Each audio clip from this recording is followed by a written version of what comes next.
Le Lions Club Gravelines Énergie avait donné rendez-vous samedi matin à l'embarcadère Vauban pour une matinée de nettoyage des espaces naturels qui entourent la ville. Pêcheurs, chasseurs, éclaireurs de France, l'association HMFRA et les ambassadeurs Propreté se sont dispersés sur les chemins et douves pour cueillir les déchets en tout genre, laissés au vent ou abandonnés bêtement dans les fourrés et au fil de l'eau. Donc nous, on a une page Facebook. Alors dites-moi ça. Donc on a une page Facebook ambassadeur Propreté. Moi je le fais.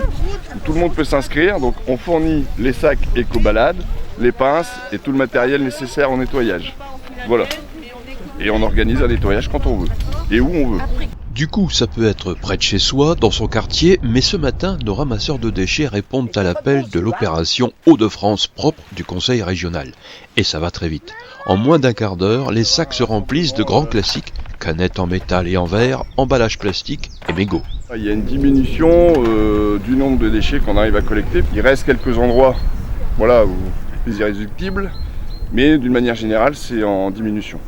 Si Eddy Brabant parle aussi d'éco-balade, c'est que l'activité de ramasser les déchets peut être l'objet d'une promenade.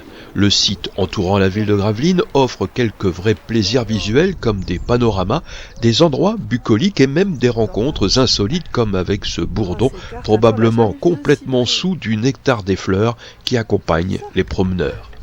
Plus on sera nombreux à sensibiliser à travers nos actions d'éco-balade, et plus les gens sont respectueux de leur environnement. Ils font attention parce qu'ils savent que leur voisin va venir ramasser, ou que leur cousin va venir ramasser, ou leur maman, ou leurs enfants. Donc les gens sont plus sensibilisés. Sensibiliser, informer, faire prendre conscience que par exemple chaque année en France, ce sont plus de 23 milliards de mégots qui se retrouvent dans la nature, polluant ainsi jusqu'à 500 litres d'eau chacun. Ou encore que le plastique met plus de 400 ans à se dégrader en fines particules. Pendant ce temps, il impacte dangereusement notre environnement et contamine toute la chaîne alimentaire. Nous finissons par manger en quantité grandissante nos déchets plastiques. Des matinées comme celle-ci sont donc très importantes et ne peuvent être occasionnelles. Vous faites ça régulièrement ? Oui. Alors, soit on organise des éco-balades, soit ce sont les gens qui organisent leur propre éco-balade. Et donc, on est à peu près 70 ambassadeurs sur le site ambassadeur Propreté. Moi, je le fais. On organise aussi, par exemple, des ramassages de déchets pour le Téléthon.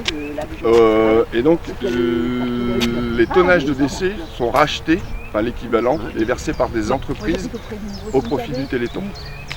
Pas mal de jeunes, et c'est encourageant, ont également participé à cette matinée, notamment les jeunes éclaireuses et éclaireurs de France, volontaires et engagés.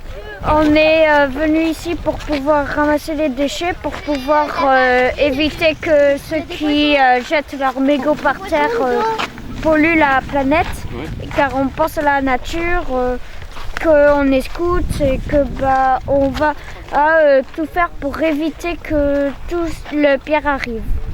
Sur leur parcours, ils ont aussi fait des trouvailles moins traditionnelles.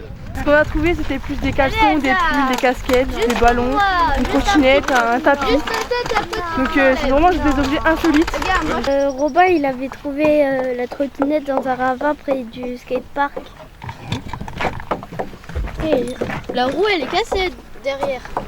De retour au point de départ, c'est l'occasion pour chaque groupe de faire état de ses trouvailles et la palme revient cette année à l'HMFRA qui, dans les douves, a trouvé le déchet incongru. Il y avait quand même moins de détritus qu'auparavant, mais bon, une belle pièce, belle prise. Après l'effort, le réconfort, au parfum sucré et vanillé d'une bonne crêpe et d'un chocolat chaud préparé par les amis des huttes. La lutte pour la propreté en ville et plus encore des endroits naturels est l'affaire de tous et de chacun. Respecter son environnement, son lieu de vie, c'est aussi se respecter soi-même.